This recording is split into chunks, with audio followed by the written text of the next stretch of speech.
Hey guys, this is Dave Middlebrook with the Church Lawyers, and I'm so proud, so honored to have the opportunity to have as my guest Jim Tomberlin.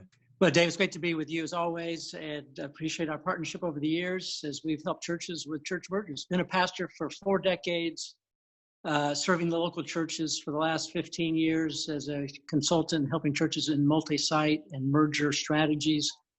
Had the chance to write a couple of books about all that, and so it's great to be here with you and to talk updates on what's happening with church mergers. Thank you for being here. And I know one of the exciting things that I want to share with everyone is there's a new edition of Better Together. So let's hit the rewind button, talk about 2012 and the publishing of your first book, because you were on the cutting edge, man, and riding a wave. And I want to talk about that wave and where it is today, but talk about the book in 2012. Well, in my consulting with churches about the multi-site model, we were coming across a lot of church mergers. And my colleague at Leadership Network, Warren Bird, he and I huddled together and said, we ought to write a book about what we're seeing. We're seeing a lot of mergers happening among multi-site churches. And so we put our heads together. We wrote a book, published it in 2012, documenting, first of all, what we were seeing an emerging trend of church mergers. It was primarily being driven by the multi-site church movement, was our big takeaway from that book. But in that book, we wanted to document this trend that was emerging. We wanted to get some common language and vocabulary to that merger conversation between two churches. We wanted to destigmatize the idea of merging with another church, because before 2010, 12, it was pretty much a negative attitude about mergers in general and church mergers specifically as not a healthy strategy. But we were seeing something different in this past decade. And we also wanted to primarily provide a roadmap for churches who were entered into this dialogue. How do we have a healthy, successful conversation that ends up in a good outcome to churches merging together? I commend you, Jim, and Warren, you guys collaborating, coming together. You added what we were missing, and that was just a vocabulary, a systematized approach and a vocabulary to something that we were all observing, but we didn't know quite how to grasp it, how to speak about it. And that's what 2012 did. And I believe the next edition is going to be even more impactful. So I thank you both. Well, one of the big trends we saw over the last few years, and this was in our book, is that this trend is growing because more and more churches across the country, 80% of the churches by all the observers, this is pre-COVID, are in trouble. And as you know, my work with the Unstuck group, we have kind of a graph of the 7 life cycles of a church.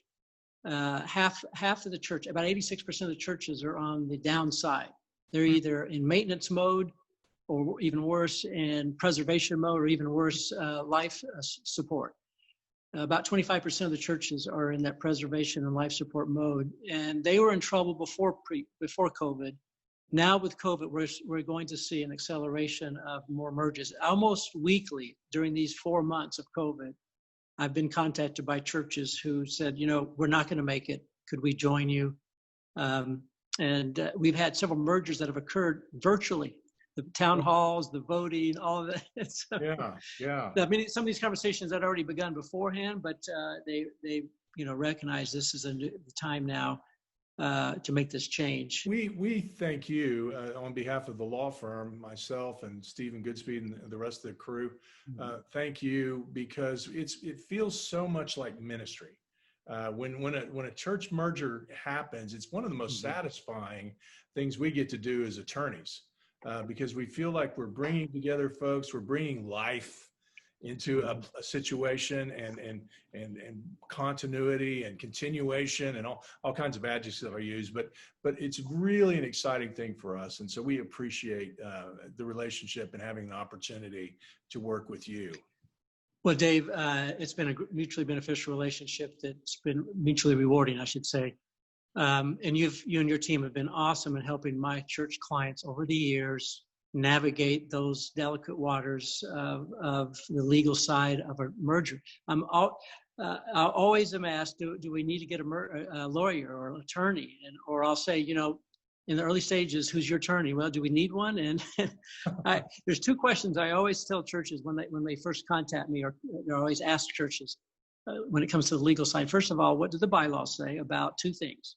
What does it say about the voting to merge with the church, which very few bylaws talk about mergers, but they do talk about if the church is dissolved or is ended. Is there what vote is required to make that kind of transition? And then secondly, what is the reversionary? Is there a reversionary clause in the bylaws? That is, if we do decide to dissolve, does the church facility have to return back to a denomination or to another faith group, or is there any kind of guidelines that are required by that?